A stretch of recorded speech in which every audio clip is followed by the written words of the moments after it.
خداوند کے زندہ پاک کلام میں سے گنتی کی کتاب اس کا 20 باب۔ قادس کے واقعات۔ اور پہلے مہینے میں بنی اسرائیل کی ساری جماعت دشت سین میں آ گئی، اور وہ لوگ قادس میں رہنے لگے، اور مریم نے وہاں وفات پائی اور وہیں دفن ہوئی۔ اور جماعت کے لوگوں کے لیے وہاں پانی نہ ملا، سو وہ موسیٰ اور ہارون کے برخلاف اکٹھے ہوئے، اور لوگ موسیٰ سے جھگڑنے اور یہ کہنے لگے، ہائے کاش ہم بھی اسی وقت مر جاتے جب ہمارے بھائی خداوند کے حضور مرے۔ تم خداوند کی جماعت کو اس دشت میں کیوں لے کر آئے ہو کہ ہم بھی اور ہمارے جانور بھی یہاں مریں؟ اور تم نے کیوں ہم کو مصر سے نکال کر اس بری جگہ پہنچایا ہے؟ یہ تو بونے کی اور انجیروں اور تاکوں اور اناروں کی جگہ نہیں ہے، بلکہ یہاں تو پینے کے لیے پانی تک میسر نہیں۔ اور موسیٰ اور ہارون جماعت کے پاس سے جا کر خیمہ اجتماع کے دروازہ پر اوندھے منہ گرے۔ تب خداوند کا جلال ان پر ظاہر ہوا، اور خداوند نے موسیٰ سے کہا، اس لاٹھی کو لے، اور تو اور تیرا بھائی ہارون تم دونوں جماعت کو اکٹھا کرو، اور ان کی آنکھوں کے سامنے اس چٹان سے کہو کہ وہ اپنا پانی دے، اور تو ان کے لیے چٹان ہی سے پانی نکالنا، یوں جماعت کو اور ان کے چپائیوں کو پلانا۔ چنانچہ موسیٰ نے خداوند کے حضور سے اسی کے حکم کے مطابق وہ لاٹھی لی، اور موسیٰ اور ہارون نے جماعت کو اس چٹان کے سامنے اکٹھا کیا، اور اس نے ان سے کہا، سنو اے باغیوں، کیا ہم تمہارے لیے اسی چٹان سے پانی نکالیں؟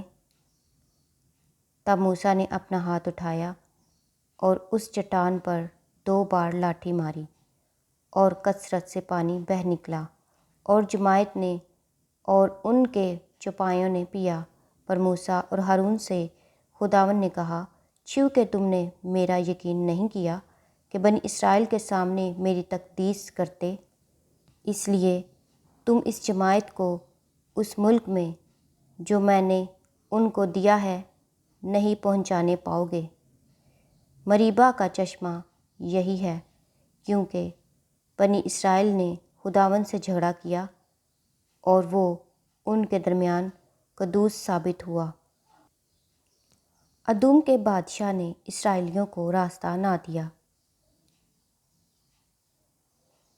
اور موسیٰ نے قادس سے ادوم کے بادشاہ کے پاس ایلچی روانہ کیے، اور کہا بھیجا کہ تیرا بھائی اسرائیل یہ عرض کرتا ہے کہ تو ہماری سب مصیبتوں سے جو ہم پر آئیں واقف ہے، کہ ہمارے باپ دادا مصر میں گئے، اور ہم بہت مدت تک مصر میں رہے، اور مصریوں نے ہم سے اور ہمارے باپ دادا سے برا برتاؤ کیا، اور جب ہم نے خداوند سے فریاد کی تو اس نے ہماری سنی، اور ایک فرشتہ کو بھیج کر ہم کو مصر سے نکال لے آیا ہے، اور اب ہم قادس شہر میں ہیں جو تیری سرحد کے آخر میں واقع ہے۔ سو ہم کو اپنے ملک میں سے ہو کر جانے کی اجازت دے۔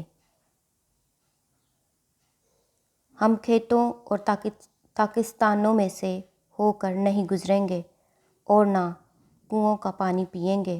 ہم شاہراہ پر چل کر جائیں گے، اور دہنے یا بائیں ہاتھ نہیں مڑیں گے جب تک تیری سرحد سے باہر نکل نہ جائیں۔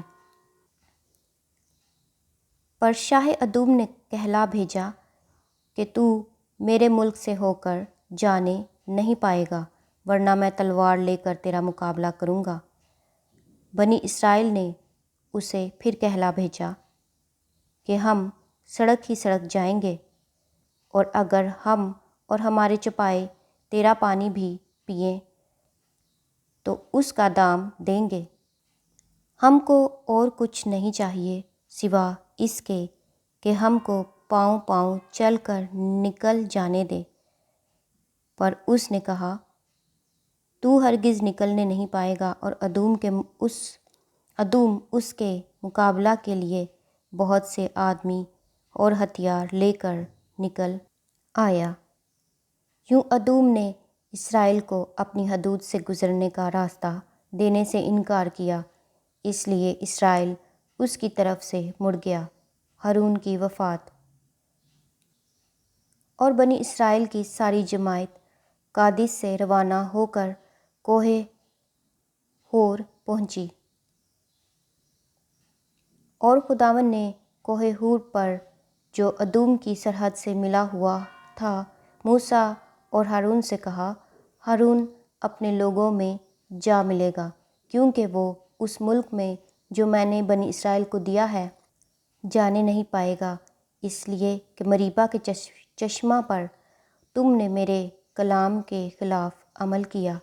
سو تو ہارون اور اس کے بیٹے الیعزر کو اپنے ساتھ لے کر کوہ ہور کے اوپر آ جا، اور ہارون کے لباس کو اتار کر اس کے بیٹے الیعزر کو پہنا دینا، کیونکہ ہارون وہیں وفات پا کر اپنے لوگوں میں جا ملے گا۔ اور موسیٰ نے خداوند کے حکم کے مطابق عمل کیا، اور وہ ساری جماعت کی آنکھوں کے سامنے کوہ ہور پر چڑھ گئے۔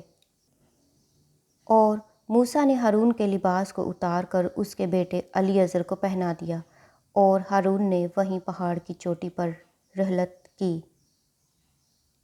تب موسیٰ اور الیعزر پہاڑ پر سے اتر آئے۔ جب جماعت نے دیکھا کہ ہارون نے وفات پائی، تو اسرائیل کے سارے گھرانے کے لوگ ہارون پر 30 دن تک ماتم کرتے رہے۔ خداوند کے زندہ پاک کلام کے پڑھے اور سنے جانے پر خداوند کی خاص برکت ہو۔ خدا کا شکر ہو، آمین۔